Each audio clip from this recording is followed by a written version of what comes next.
Often find these ducks in groups. I can't say I've commonly seen them on their own.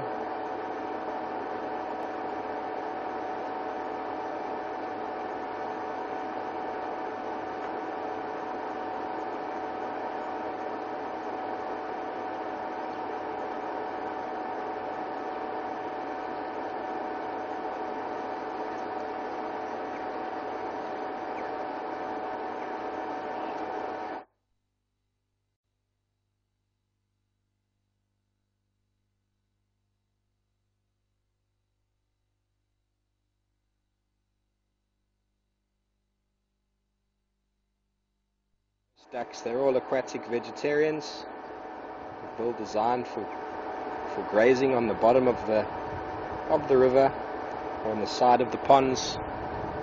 Quite a strong, sturdy beak for digging and grabbing the algae, moss, underwater plants.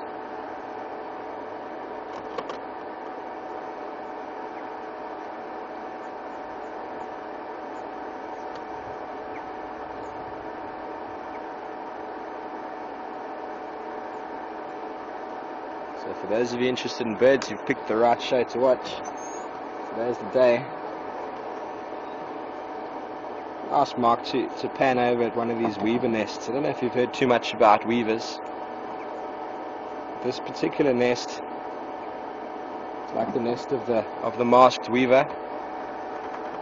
We're coming out looking for a cuckoo today for someone back at Final Control. There is a particular cuckoo that is responsible for parasitizing on these birds. If you've ever heard of a brood parasite, it's a bird that obviously will mate with its partner, but then will specifically choose a host species to harass and mob, chase them away from their nest, or get into the nest unseen, push out a couple of the host chicks, lay their own eggs, and then leaving the host parents to look after their youngsters. The particular species called the Dedrick's cuckoo host parasitizes on this particular bird, the masked weaver. It's inactive at the moment. I'd say that these nests aren't being used. They've already had the activity. They've already hatched their chicks. So all of the sneaky business is gone. But what amazes me as far as cuckoos are concerned is that the cuckoo egg is actually got a shorter incubation period to that of the host species, and it's born to speak cuckoo and to know that it has to mate with the cuckoo, which for me is phenomenal, because there's most of the birds out there, a lot of the birds out there are raised. If you had to raise them by a human hand, they tend to imprint you. Geese, for example, tend to imprint the person, think that they're a person, and aspire to mate with somebody like that one day, which isn't possible. But the cuckoo's got the ability to somehow know this. Instinctively it knows it needs to speak specific language and needs to look for a particular mate, which I think is phenomenal. But back onto the nests, you see those nice basket type nests. That is made by the masked weaver, as I said before. That's in the summertime. You've noticed how long the grass is, and the birds will come along using the fresh long blades of grass to make a beautiful basket type nest, which is meticulously built by the male and looked at by the female, and if she doesn't like it, she just snips it off or destroys it. So the nests have essentially evolved through generations or through millennia of very picky females. The male who makes the best nest gets the prize, so thus they've competed, and the nests have become more and more elaborate from what was possibly once just a little bit of sticks on the ground. What is phenomenal as well with regards to these weavers is that they tried to test how it is that these birds learn how to build this nest, and so they took a group of weavers and they bred them in the box or a cage for 5 generations with no nesting material. The birds were forced to just lay their eggs inside the box, and they obviously 5 generations later they put a handful of nesting material or grasses at the bottom of the box, and that adult male immediately made the perfect weaver basket. So as far as animals are concerned, instinct, intelligence, I think that's quite a phenomenal story.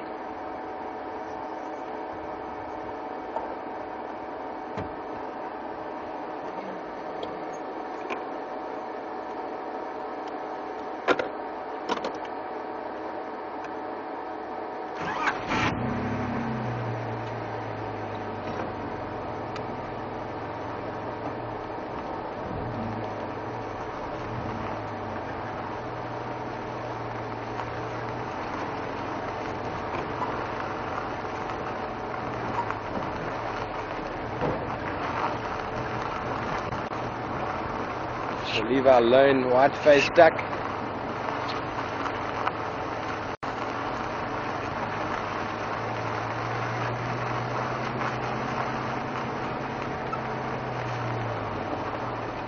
Looks like I've picked up a stray.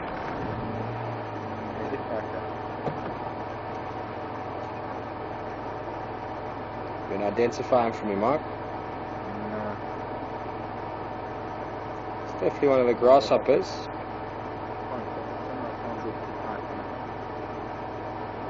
Yes, that's my back, you can see.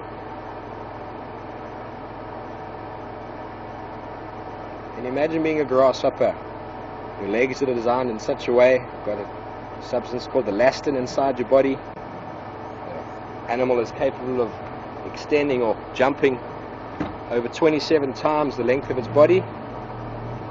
Can't imagine doing that.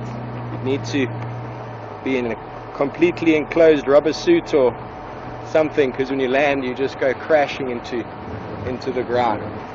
But obviously it's a very good defense mechanism. You can jump 27 times your body length away from whatever it is trying to eat you.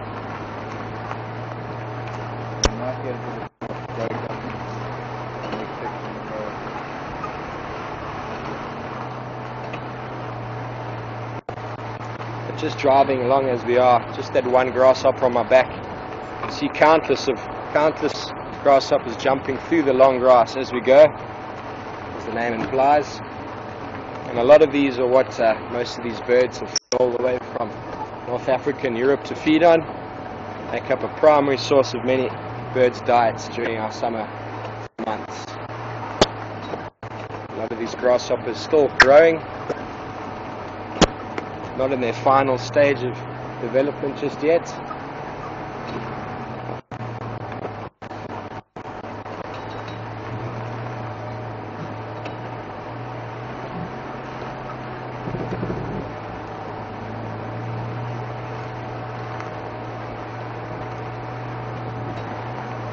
Oh, there's a lovely breeze coming now. It's cooling us down. Maybe we'll start seeing the movements of some nocturnal animals. I was really hoping this morning, after I had a question about my favorite animal, who knows, we might be lucky this afternoon. Honey badger. Be quite special. Have you ever seen one? Yeah. Mark's seen one. One or two.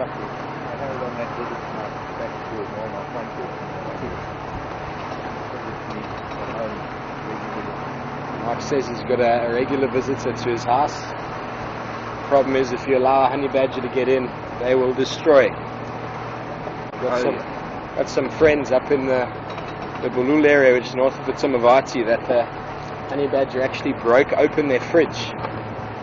Not just from the front. The first time was from the front, then they padlocked it, then it broke its way through the compressor compartment at the back to get inside the fridge to feed on whatever it was they had inside. So very, very intelligent animals. Not an animal that you want to corner. I've worked with many trackers in my time in the Kruger National Park, and all of them will walk gladly into lions, leopard, rhino, elephant, but let them encounter a honey badger on foot and they will shy down very quickly. Such dangerous animals will do so, and all these trackers are male. What do you think is the most fearsome thing a man could experience, or fearful thing?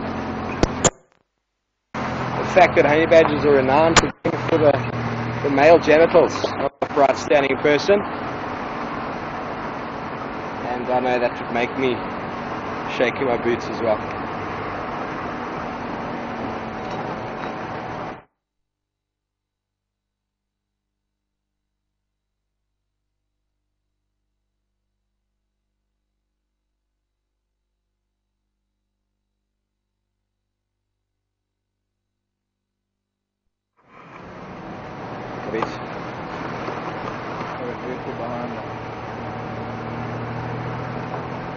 Afternoon, Patsy. Been watched this morning. My second drive this afternoon.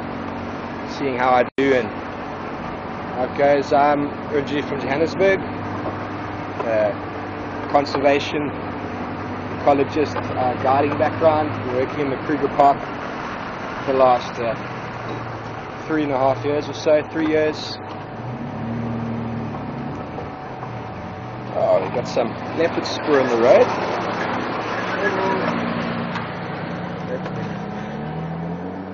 Mark's quite sure that this is Mfufanyan's track, getting back the way we came.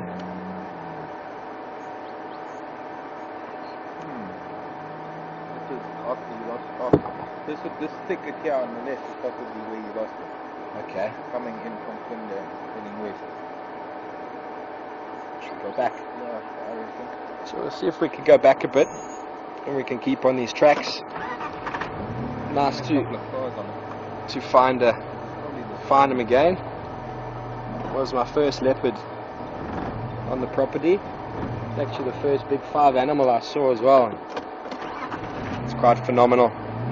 As I said earlier this morning, Sabi Sands is renowned for being one of the best leopard sighting areas in the country.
Seems we've lost those tracks. There have been quite a few vehicles along here this morning, or since this morning. Difficult without fresh evidence.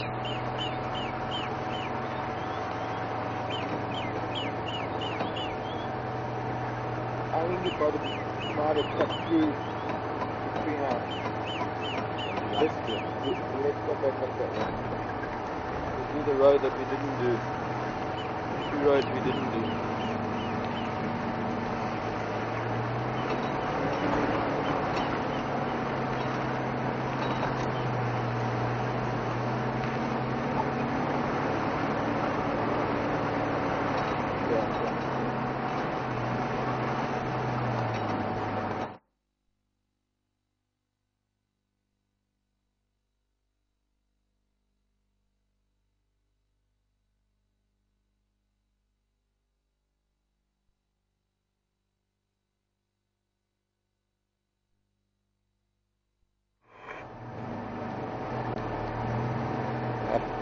Question from Pat Williamson regarding what causes someone like myself to change areas of work. You become very familiar with an area. You tend to reach a level where you don't think you're growing anymore when it comes to knowledge.